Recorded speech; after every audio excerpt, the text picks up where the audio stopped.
على عباده الذين اصطفى اللهم صل على سيدنا ونبينا وشفيعنا وحبيبنا ومولانا محمد وآله وأصحابه وبارك وسلم بلغ العلا بكماله كشفت بجماله حسنت جميع خصاله صلوا عليه وآله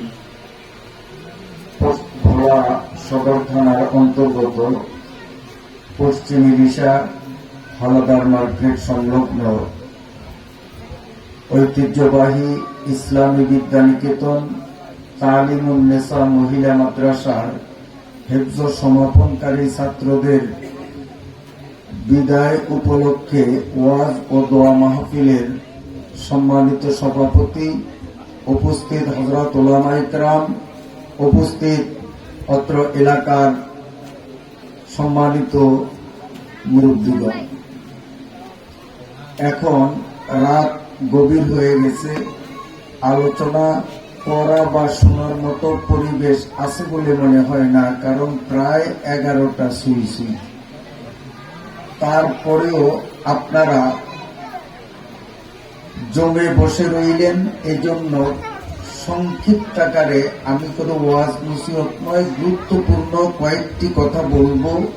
আশা করি প্রতিটি কথা আমাদের দৈনন্দিন জীবনের প্রতি প্রত্যেকের জন্য অনেক ফলপ্রসূ হবে। আল্লাহ তাআলা কবুল ফরমান, আমিন। আজকে কি বার গেল কথা বলেন? এখন কি বার চলে? শনিবার। সন্ধ্যা থেকে শনিবার শুরু হয়ে গেছে, শুক্রবার গত হলো।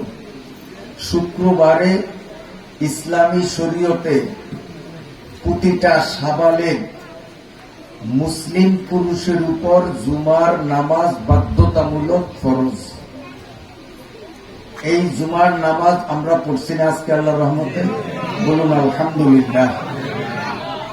সহিহ হাদিস দ্বারা প্রমাণিত, মুসলমান জুমার নামাজ পড়ার নিয়তে যখন তার ঘর থেকে বের হয়, তার আমল নামায় লেখা হয় সেজন্য হজ করার জন্য মক্কা শরীফের দিকে রওনা দিল। হাজী সাহেবরা অনেক টাকা ব্যয় করে মক্কা শরীফ যান, হজ করেন। হজ করে যখন দেশে আসেন, গ্যারান্টি দিতে পারবে না তার হজ কবুল হইল কি হয় নাই। পারবে? যদি জিজ্ঞাসা করেন হাজী সাহেব হজ কবুল হয়েছে তো, কি বলবে? সেটা মালিক জানে। আমি করছি, কবুল হয়েছে কি না হয়েছে সেটা কে জানে? মালিক জানে, গ্যারান্টি দেওয়া যায় না। কিন্তু শুক্রবারে জুমার নামাজ যেই ব্যক্তি পড়তে যায় তার জন্য গ্যারান্টি যুক্ত কথা, একটা কবুল হজের সওয়াব তার আমলনামায় লেখা হবে। এজন্য আমরা এখন থেকে সবাই নিয়োগ করি, জীবনে যতদিন বেঁচে থাকবো কোনদিন শুক্রবারের জুমা বাদ দেব না, ইনশাআল্লাহ। একমত হতে পারি? এই শুক্রবার দিন জুমার নামাজের আগে ইমাম সাহেব 2টা খুতবা দেয়নি আপনাদের এলাকায়? কথা বলেন, দেয়? আমি কিন্তু ওয়াজ করবো না, কিছু কথা আপনাদের সাথে আপনার বিনিময় করব, কারণ ওয়াজ করার সময় এখন নাই। 2টা খুতবা হয় নিশায়। ইমাম যখন খুতবা দেওয়ার জন্য মিম্বরে ওঠেন, তখন ফালা সলাতা ওয়ালা কালামা, কথাবার্তাও বলা যাবে না, এমনকি নামাজও পড়া যাবে না। অথচ আমাদের দেশে অহরহ প্রায় মসজিদে দেখা যায় ইমাম সাহেবের খুতবাও চলে, আর মুক্তাদিদের মাঝে প্রাইভেট খুচরা আলাপও চলে। আপনার এলাকায় আছে কিনা জানি না।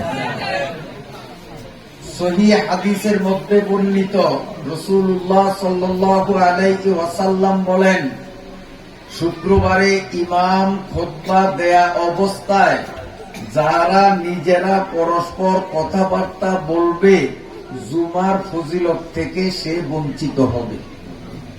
জুমার ফজিলতটা আগেই বলছি, কি ফজিলত মনে আছে তো? একটা কবুল হজ। কিন্তু খুতবা চলাকালীন অবস্থায় কথা বলার কারণে সে ভূতের বেগার দিয়ে আসলো, হজের সওয়াব পাইল না। সাহাবা ইকরাম নবীকে জিজ্ঞেস করলেন, ইয়া রাসূলুল্লাহ, দুইজনকে যদি দেখি বসিয়া কথা বলে, খুতবাও চলতেছে আর দুইজন মুসল্লি কথাও বলে, এমত অবস্থায় আমি কি ওনাদেরকে বলতে পারবো মেয়ারা চুপ?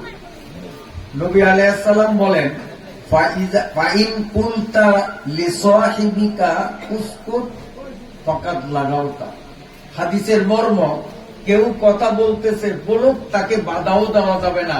তাকে যদি বাধা দেই, এমিয়া চুপ, এই চুপ যে বললাম এইটাও তো আমার একটা কথা হয়ে গেল, আমিও জুমার ফজিলত থেকে বঞ্চিত হয়ে গেলাম। এজন্য কথা তো বলবোই না, কেউ কথা বললে তাকে নিষেধ করব না, তাকে পরে বলবো নামাজের পরে। এমিয়া খুতবার সময় কথা কিছু না। কথা বুঝাইতে পারছি?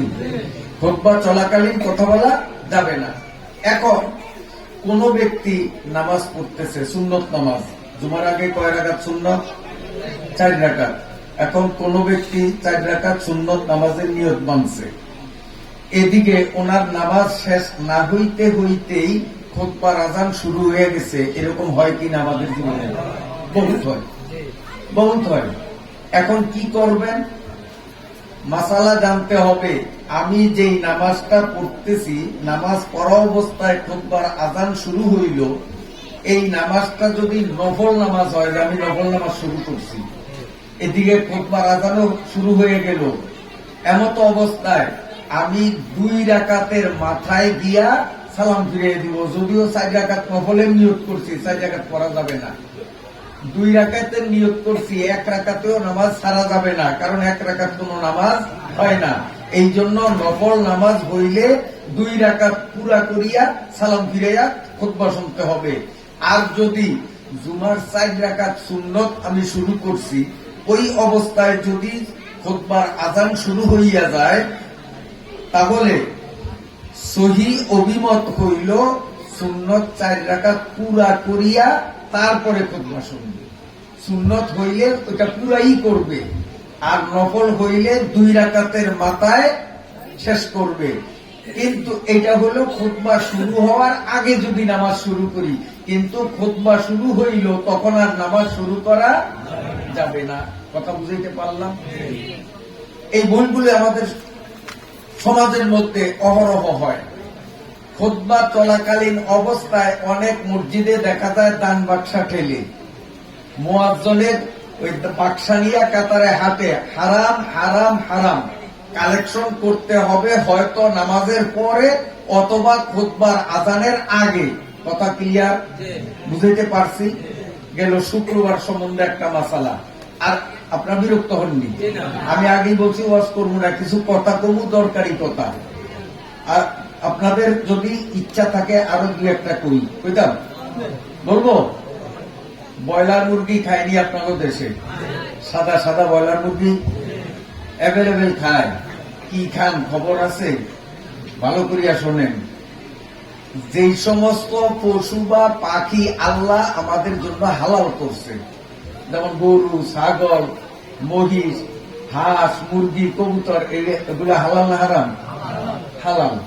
যেই সমস্ত পশু অথবা পাখি আল্লাহ তাআলা হালাল করছেন, এই পশু পাখিকে বিসমিল্লাহি আল্লাহু আকবার বলিয়া যখন গলায় ছুরি চালাইয়া জবাই করি, রক্ত বাইরে নেই। এই রক্তগুলি নাপাক। এই রক্তগুলি কি নাপাক? জবাইয়ের স্থান থেকে তড়িৎ গতিতে যেই রক্ত বাহির হয়, এই রক্তগুলি পাক না নাপাক? নাপাক। এরপরে এর গোস্তের মধ্য থেকে যদি কোনো রক্ত বাহির হয়, যেমন কোরবানিয়া গরু গোস্ত পোড়েন, গোস্ত পোড়ার সময়ও দেখা যায় রক্ত বাহির হয়, ওই রক্ত নাপাক না। চামড়া ছিলতেছেন, চামড়া ছিলার সময় রক্ত বাহির হয়, এই রক্ত নাপাক না। নাপাক কোনটা? ওই জবাইয়ের সময় জবার স্থান থেকে যেইটা বাহির হয়, এইটাই শুধু নাপাক। কথা বুঝাইতে পারছি? এবার আসেন, এই যে ব্রয়লার মুরগি আমাদের দেশে আল্লাহ মাফ করুক অনেক জায়গায় দেখি বিসমিল্লাহি আল্লাহু আকবার কয় কি কয় না জানি না, দোকানদারে বা ছুরি চালাইয়াই একটা বালতির মধ্যে থুইয়া উপরে ঢাকনা দিয়া আটকায়। আমি যা দেখছি, আপনারা কেমন দেখছেন জানি না। আচ্ছা, আপনারা কত এই মুরগিটারে জবাই করিয়া বালতির মধ্যে রাখিয়া উপরে যখন ঢাকনা দিছে, এইটা কি একবারে আপনাকে মতো চুপচাপ বয়ে থাকবো? লাফালাফি করবো নি, সাইড দেবো নি? হ্যাঁ, এখন এই যে বালতির মধ্যে এইটা লাফালাফি করবো, সাইড দেবো, ওই সময় তার গলার থেকে রক্ত ঝরবো কি ঝরবো না? এই রক্ত পাক না না পাক? না পাক। এই নাপাক রক্ত তার সারা গায়ে মাখাইলো কি মাখাইলো না? কথা বুঝছেন? কিন্তু এরপরে যখন এটা শান্ত হয়, বাস বালতির থেকে বাহির করিয়েই গরম পানির ভান্ডর মধ্যে দিয়া সুইচ টিপ দেয়, মেশিন চলে, পশম পরিষ্কার করে প্যাকেট করে বাড়ি নিয়ে যান। কিন্তু এই যে গরম পানির মধ্যে নাপাক রক্ত সহ এইটা দেওয়াতে পানি গরম, গোস্ত সিদ্ধ হইয়া এই নাপাক রক্তের বিশেষ অংশ গোস্তের মধ্যে ঢুকার কারণে এই গোস্ত মুসলমানদের জন্য খাওয়া হারাম। এই গোস্ত হাতে ধরিয়া আল্লাহর কোন মাখলুককে খাইতে দেওয়াও হারাম। কথা বুঝতে পারি নাই? এই যে নাপাক রক্ত গোস্তের মধ্যে ঢুকছে সিদ্ধ হওয়ার কারণে, কারণ এই যে আমরা লবণ দেই, গোস্তের মধ্যে লবণ ঢোকে না? নুন দেই, মরিচ দেই, হলুদ দেই, গোস্তের মধ্যে ঢোকে কি ঢোকে না? কেন ঢোকে? পানি গরম, সিদ্ধ হইয়া ঢোকে। তাহলে হলুদ মরিচ লবণ যখন গোস্তে ঢোকে, নাপাক রক্ত গোস্তে ঢোকে।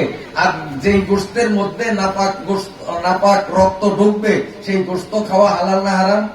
হারাম। এটা আমি খাইতে পারবো না। তাহলে কি করব? হাতে ধরিয়া একটা কুত্তারে দেবো যে তুই খা, আমি তো খাইতে পারবো না, তাও হারাম, দেওয়া যাবে না। বরং কি করতে হবে? ওইটাকে বাগানে ফালিয়ে দিবেন। কুত্তায় নিজের খুশি মতো আয়া খায়, খাও, তাতে আমার কিছু আসে যায় না। কিন্তু নিজে ইচ্ছা করিয়া আল্লাহর কোন মাখলুককে খাইতে দেওয়া, তাও হারাম।